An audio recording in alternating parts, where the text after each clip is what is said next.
On the pitch over at the Grove after we finished Halesowen Town, the old Bromsgrove Sporting 2, Russ Penn has come out to speak to us. Not the festive period in the performance today, probably. No, probably the worst of the lot today, to be honest, especially the second 45. Really disappointed. Don't want to go too much into it because we've got another game come Saturday. We've got to dust ourselves down very quick. 10 days ago, we were all merry and bouncing.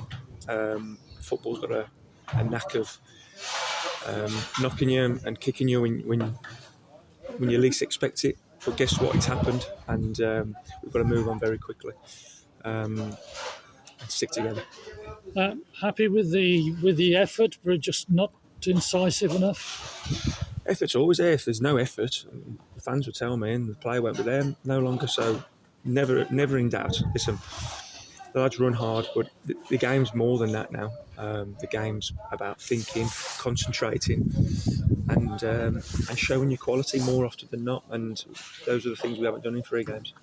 We've had a couple of probably big turning points or potential ones in the last few games. That Telford scoring just before half time. The miss just after they'd scored here might have changed everything. Listen, we've had a few chances first half as well. The flash across the box. Big moments, but overall we still shouldn't be conceding the goals we're conceding. Really poor, and I don't think we are ruthless enough defensively as a team at the moment, conceding far too many goals for my liking, and we've got to change something, and we've got to change it quick to keep ourselves in this moment that we're in. And football's one of those where a player who used to play for you always comes back and scores against you. Troubled us throughout the game, Finn Hams. Yeah. Listen, Finn was great for us when we were here. Just unfortunate for him, he didn't get the game time. When you've got pace like that, you're always a clearance or a scuff away from being in. So he was always a threat. I thought we kept him quiet first half. But listen, when we go 1-0 down, we've got a real bad knack at the moment of conceding straight away and being too open and no game management whatsoever, and that's been my biggest disappointment since Redditch here. Is our game management throughout the game has been really poor. So as you say, a few things to do over the next few days. Almost a shot to nothing against Kettering on Saturday now, isn't it? Well, we're on the back of 3 defeats, so we're obviously very disappointed, and we're going there to set up to compete and win the game. We have to. We've put ourselves in such a great position the first half of the season. We're not going to let 1 month take it out of us. December's gone. We've started this month poorly, but there's plenty of games and points to play for. But I'm more worried about us at the moment.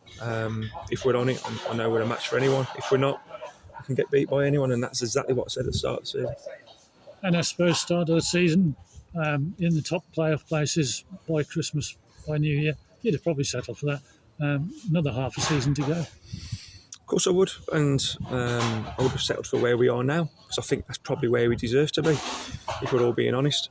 But to waste 3 games like we have done, to not come out with them with at least 1, 2, 3 points, has been bitterly disappointed. We're on our worst run of form now in our highest league position, which tells you everything about football and what it can do to you. Yeah. We'll let you recover and we'll see you on Saturday. Thanks, boys. Happy New Year.